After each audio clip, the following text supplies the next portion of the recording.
국내 증시에서 신저가 종목이 속출하고 있습니다. 다만 증권가에선 3월 FOMC를 기점으로 악재들이 다소 완화될 것이란 전망도 나옵니다. 최근 우크라이나 침공 사태와 미국의 긴축 우려 등으로 국내 증시가 휘청거리자 기업들이 배당금을 확대하는 등 적극적 주주 환원 정책을 펼치고 있습니다. 러시아의 우크라이나 침공으로 WTI가 배럴당 $100 위로 올라가는 등 국제 유가와 금값이 폭등하며 전 세계 금융시장이 들썩이고 있습니다. 포스코그룹이 54년 만에 지주회사 체제로 전환했습니다. 지주사인 포스코홀딩스를 출범하고 미래 신기술 분야로 글로벌 경쟁력을 높이겠다는 전략입니다. 센 경제라이브 시작합니다.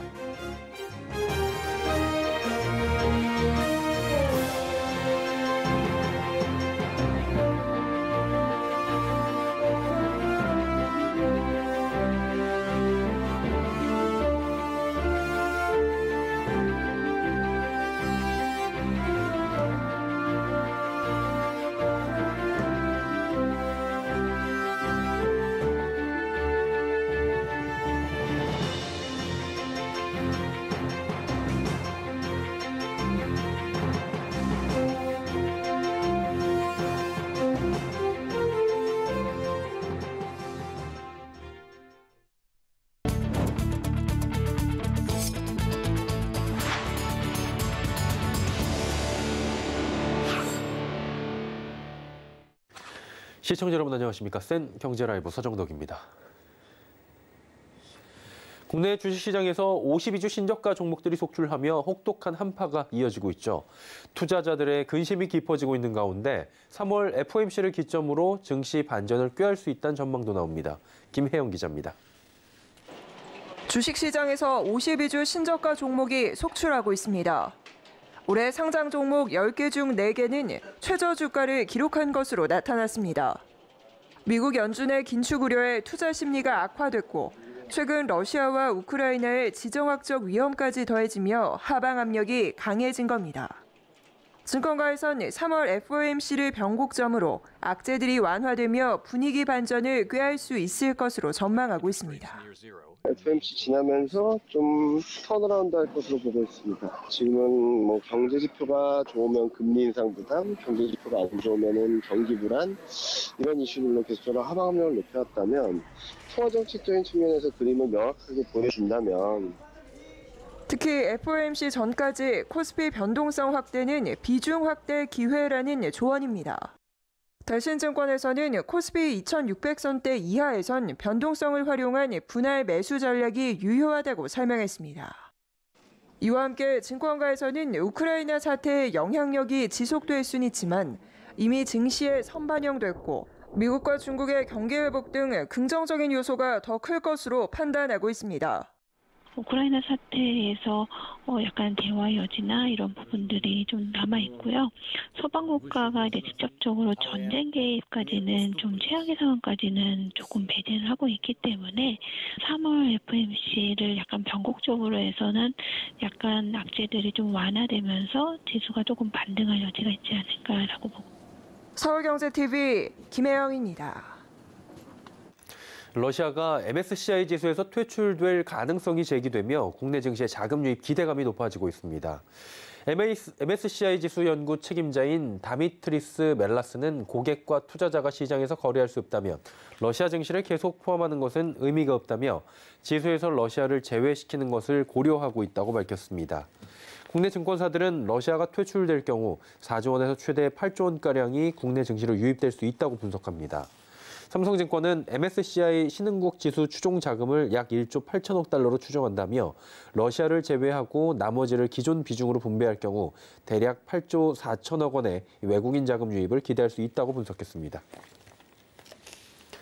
우크라이나 침공 사태와 미국의 긴축 우려 속 국내 증시는 휘청이는 모습을 보이고 있죠. 이 기업들이 적극적인 주주 환원 정책을 실천하며 주주 달래기에 나섰습니다. 최민정 기자입니다. 최근 부진한 증시와 ESG 경영 강화 분위기 속 지난해 국내 상장사 3곳 중 2곳이 배당금을 확대한 것으로 드러났습니다. 지난달 28일까지 배당을 발표한 853곳의 2021년 회계연도 기준 배당금을 조사한 결과 전년 기준보다 배당금을 늘린 기업은 66.6%로 집계됐습니다. 배당금을 줄인 기업 비중은 전년 대비 20.1% 줄어들며 대체적으로 배당금을 확대한 모습을 보였습니다. 배당금이 가장 많이 증가한 기업은 기아로 전년 대비 200% 증가했습니다. 그 다음으론 포스코, 현대자동차, KB금융, 우리금융지주가 증가액 상위권에 포함됐습니다. 현대차그룹의 역대급 배당에는 지난해 거둔 사상 최대 실적에서 비롯됩니다. 현대차 매출은 전년 대비 13.1% 증가한 약 118조 원으로 창사 이래 최대 매출을 거뒀고 기아도 18.1% 증가한 약 70조의 매출을 기록한 바 있습니다. KB금융, 우리금융 등 금융지주사들의 배당액 증가에는 은행지주의 배당 성향을 20% 이내로 제한했던 금융당국의 권고가 풀렸기 때문으로 풀이됩니다.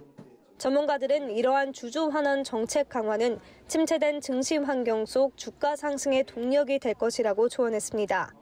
배당 수입을 적극적으로 늘려가면서 투자자들이 그 해당 기업을 장기 투자할 수 있는 그런 선순환이 될 수 있다고 판단이 돼서 시가총액 상위 기업들 같은 경우도 배당 성향을 좀 상향 조정하고 안정적으로 그 배당 성향을 유지하는 그런 정책이 필요하지 않나 생각합니다. 서울경제TV 최민정입니다. 러시아의 우크라이나 침공으로 국제유가와 금값이 폭등하며 전 세계 금융시장에도 영향을 미치고 있습니다. 현지 시간으로 1일 뉴욕 상업거래소에서 4월 인도분 서불 텍사스산 원유는 전일 대비 약 8% 급등한 103.41달러의 거래를 마치며 배럴당 100달러를 웃도는 수치를 기록했습니다. 지난달 24일 러시아의 침공 시작 이후 장중 배럴당 100달러를 넘겼던 WTI 가격이 3거래일 만에 다시 100달러 선을 재돌파한 겁니다. 또 대표적 안전자산인 국제금값도 오른 것으로 나타납니다. 이날 3월물 금선물 가격은 전거래일 대비 2.26% 오른 1,942.40달러에 거래를 마쳤습니다.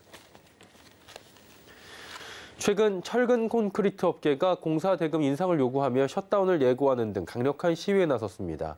이에 대부분의 건설사들이 협의 의사를 밝히며 전국 단위의 셧다운은 피했는데 협의점을 찾지 못한 일부 현장에선 공사가 멈춰섰다고 합니다. 이지영 기자입니다. 공사 대금 인상을 놓고 갈등을 빚어온 철근 콘크리트 업계와 원청사들이 대부분 협의 테이블 마련에 동의하며 우려했던 전국 단위 셧다운은 피한 분위기입니다. 건설사와 원더급사에서 현장별로 신청하면 성실하게 임하겠다며 협의 의사를 보내왔기 때문입니다.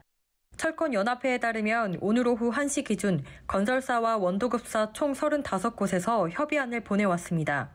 철권연합회는 자재값과 인건비급 등의 코로나19와 중대재해 처벌법 시행 등으로 발생된 자금을 그대로 떠안고 있다며 공사대금 20% 인상을 요구하고 협상 결렬 시 셧다운을 하겠다고 경고해왔습니다.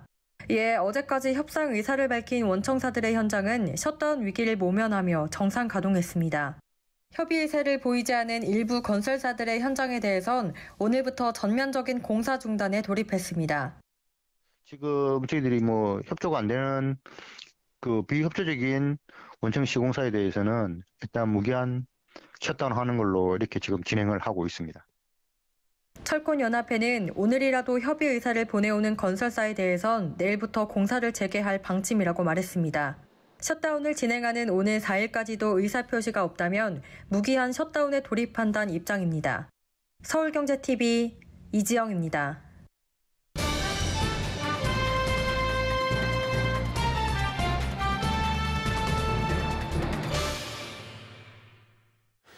포스코그룹이 창립 54년 만에 지주회사 체제로 전환했습니다. 100년 기업으로 지속 성장하는 미래를 향한 첫걸음이라고 밝혔는데요.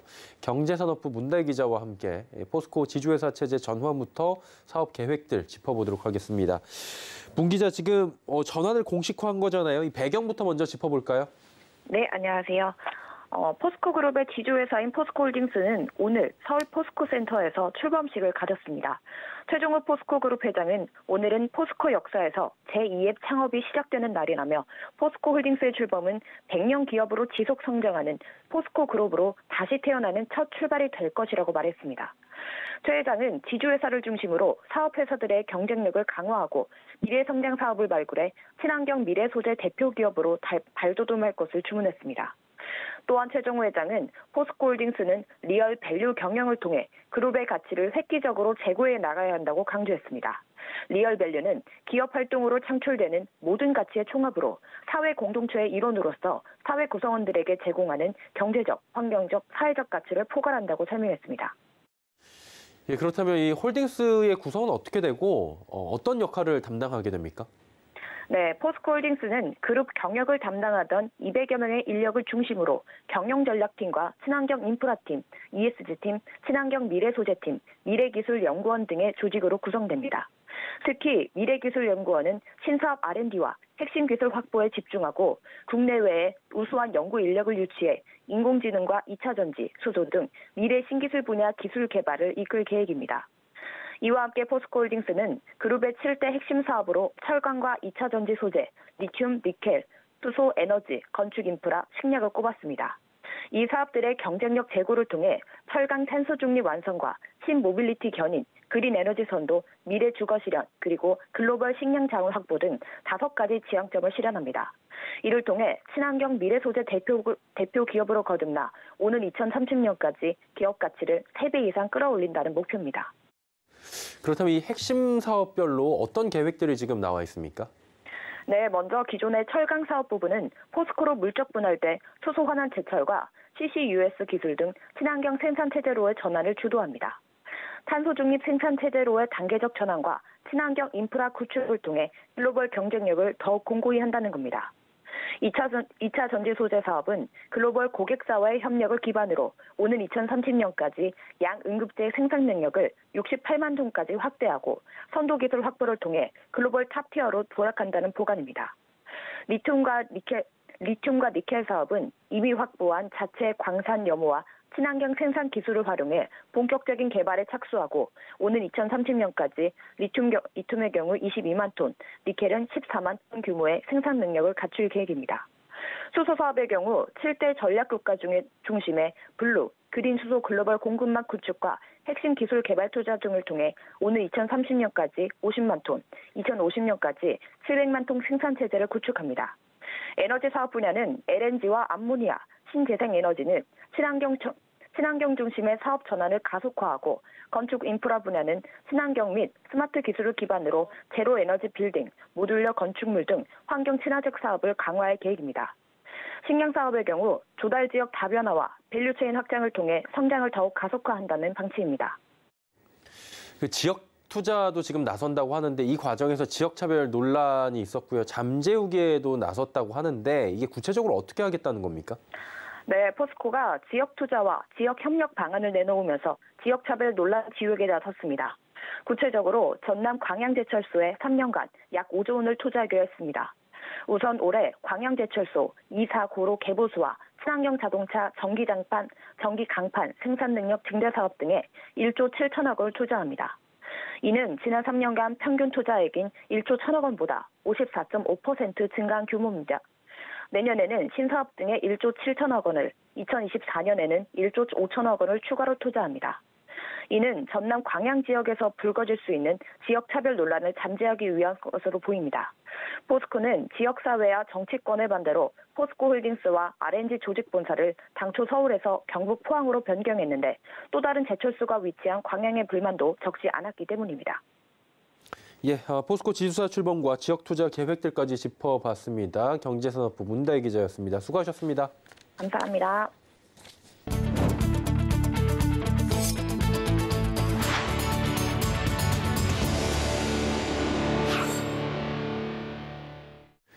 스텔란티스가 현지 시간으로 1일 다가올 10년을 대비하는 장기 전략 발표 대어포워드 2030을 통해 탄소 감축 목표와 이를 실현하기 위한 순수 전기차 출시 계획을 밝혔습니다. 스텔란티스는 2030년까지 탄소 배출 50%를 감축하고 2038년엔 탄소 중립을 실현하겠다는 목표를 제시했습니다. 또 2023년 지프 최초의 순수 전기차와 2024년 신형 램 1500 순수 전기차 픽업 트럭 등을 연달아 선보일 예정입니다. 여기에 2020년대 말까지 순수 전기차의 판매 비중을 유럽에서 100%, 미국에선 50%까지 늘리기로 했습니다. 이를 위해 총 75대 이상의 순수 전기차를 출시하고 2030년까지 세계 시장에서 연간 500만 대의 순수 전기차를 판매할 방침입니다. 은행권에서 새로운 영업점 모델을 찾기 위한 실험이 활발하게 진행되고 있습니다. 디지털 기술 발달에 따라 점포 효율성을 높이면서도 금융 소외 계층을 만들지 않는 것이 핵심인데요. 사상 초유의 한 지붕 두 은행도 첫 선을 보일 계획이라고 합니다. 윤다희 기자입니다.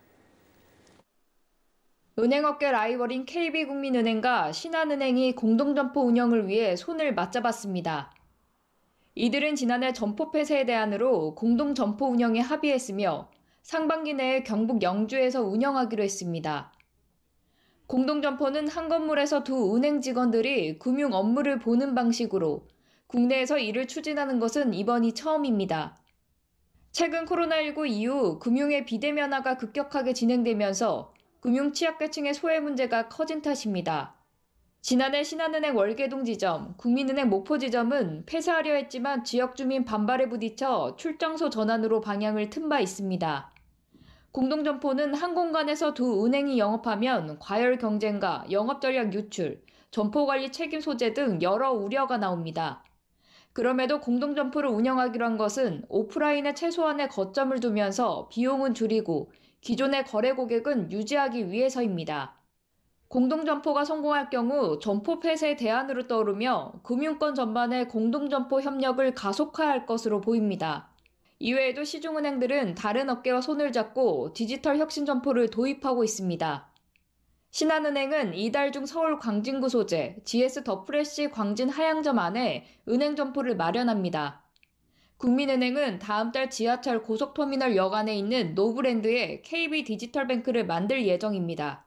은행들은 올해 다양한 혁신 점포를 선보이며 고객 늘리는 데 집중할 계획입니다. 서울경제TV 윤다희입니다. 삼성전자가 영국 소비자 매체 위치의 상냉장, 하냉동 냉장고 평가에서 1위에 올랐습니다. 이번 상냉장, 하냉동 냉장고 평가는 총 28개 브랜드 160개 모델을 대상으로 이루어졌는데요. 삼성전자의 3개 모델이 총점 90점으로 공동 1위를 차지했고 추천 제품과 에코바이에 선정됐습니다. 이 제품들은 작년 5월 유럽 시장에 처음으로 도입됐습니다. 빠른 냉각과 냉동 속도, 또 온도의 안정성, 정확한 온도 등 기본 성능과 에너지 소음 등 6개 항목에서 최고 등급인 5스타를 받았습니다. 위치는 외부 온도의 변동이 심한 경우에도 냉장고 내부 상하칸 모두 음식을 보관하기 위한 최고의 상태로 유지됐다며 평가 모델 중 에너지 효율이 가장 좋고 운영 비용도 저렴했다고 평가했습니다. 한편 삼성 상냉장 하냉동 냉장고는 공동 1위에 오른 3개 모델 포함 총 6개 제품이 탑10에 그 이름을 올렸습니다. 앞서 양문형과 원도 냉장고, 원도 냉동고에서도 1위를 기록한 바 있습니다. LG전자가 서울 서초구 CJ 온스타일 홈쇼핑 스튜디오 2곳에 실내용 LED 사이니지로 대형 LED 월을 설치했습니다. LG전자는 평면형, 곡면형 등 총 576장의 LED 사이니지 캐비닛으로 스튜디오 벽면을 둘러싸는 형태의 LED 월을 조성했습니다. 이번에 설치한 스튜디오 2곳의 LED 월 설치 면적을 합치면 총 150제곱미터 규모입니다. 이번 LED 사이니지는 촬영용 조명이 설치된 스튜디오에서도 밝고 선명한 화질을 구현합니다. 매 촬영마다 스튜디오의 배경 세트를 제작할 필요 없이 사이니지 화면 속 콘텐츠만 교체하면 됩니다. 또 제품의 두께가 41mm에 불과해 곡면 형태로 설치할 수 있고 모듈러 방식이라 캐비닛을 이어붙이기만 하면 원하는 크기로 확장할 수도 있습니다. 한국토지주택공사 LH가 올해 첫 행복주택 입주자 모집을 실시했다고 밝혔습니다. 이번에 공급하는 행복주택은 고양 지축의 194세대, 화성 향남 2구역의 922세대, 전주 덕진의 120세대 등 총 3개 지구의 1236세대 규모입니다. 행복주택은 대학생과 청년, 신혼부부 등 젊은 층에 저렴하게 공급하는 임대주택으로 각 유형별로 입주 자격과 소득 및 자산 기준을 충족할 경우에 주변 시세 대비 60%에서 80% 저렴한 임대 조건으로 입주가 가능합니다. LH는 또 이달 말 10개 단지 3천여 세대를 대상으로 1분기 행복주택 통합 모집을 실시한 계획입니다. 현대자동차가 중장기 전동화 전략을 발표했습니다. 현대차는 오는 2030년 17종 이상의 전기자동차 라인업을 구축해 글로벌 전기차 판매 187만 대, 점유율 7% 달성을 추진합니다. 장민성 기자입니다. 현대자동차가 전동화 체제로 전환해 속도를 내기 위한 중장기 전동화 전략을 발표했습니다. 먼저 현대차는 제네시스를 포함해 중장기 전기차 판매 목표를 2026년 84만 대, 2030년 187만 대로 제시했습니다. 지난해 연간 14만 대를 기록한 전기차 판매 규모를 5년 내 6배, 10년 내 13배 이상으로 확대한다는 겁니다. 목표를 달성할 경우 현대차의 글로벌 전기차 시장 점유율은 2021년 3% 초반에서 2030년 7%로 뛰며 현대차그룹 기준으로는 2021년 6%가량에서 2030년 약 12% 수준으로 점유율 상승이 예상됩니다. 또 현대차와 제네시스는 2030년까지 전기차 라인업을 총 17개 이상의 차종으로 구축하기로 했습니다. 브랜드별로 현대차가 11개, 제네시스가 6개 이상의 전기차를 판매합니다. 2021년 성공적으로 시장에 안착한 전용전기차 아이오닉5에 이어 올해 아이오닉6와 2024년 아이오닉7을 출시할 예정입니다. 차종별로는 승용 3개, SUV 6개, 소상용 1개와 기타 신규 차종 1개를 목표로 수익성 높은 SUV를 중심으로 라인업을 확대하고 안정적인 배터리 물량 확보와 차세대 배터리 기술 개발을 위한 배터리 종합 전략도 내놨습니다. 올해 하반기 싱가포르에 완공되는 현대차그룹 싱가포르 글로벌 혁신센터는 제조혁신 플랫폼으로서 전기차를 비롯한 차량 생산 시스템 전반의 효율화를 지원하며 향후 전기차 수요가 집중되는 지역을 중심으로 생산을 적극 확대해 글로벌 전기차 생산 최적화를 추진하기로 했습니다. 이 밖에도 2025년 신형 전기차 전용 플랫폼 EM과 PBV 전기차 전용 플랫폼 ES 등 신규 전용 전기차 플랫폼 2종을 도입하고 2030년까지 12조 원을 투자해 커넥티비티, 자율주행 등 전차적인 소프트웨어 역량을 강화하기로 했습니다. 현대차는 2030년까지 영업이익률을 10%로 확대하며 미래사업 등에 95조 5천억 원을 투자해 글로벌 전기차 시장과 스마트 모빌리티 솔루션 시장을 선도해 나간다는 계획입니다. 서울경제TV 장민선입니다.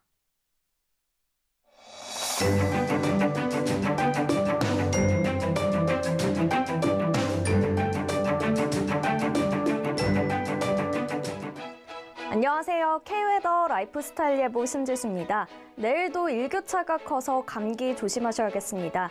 내일 서울의 아침 기온 0도로 쌀쌀하겠고요. 낮 기온은 10도까지 올라 포근하겠습니다.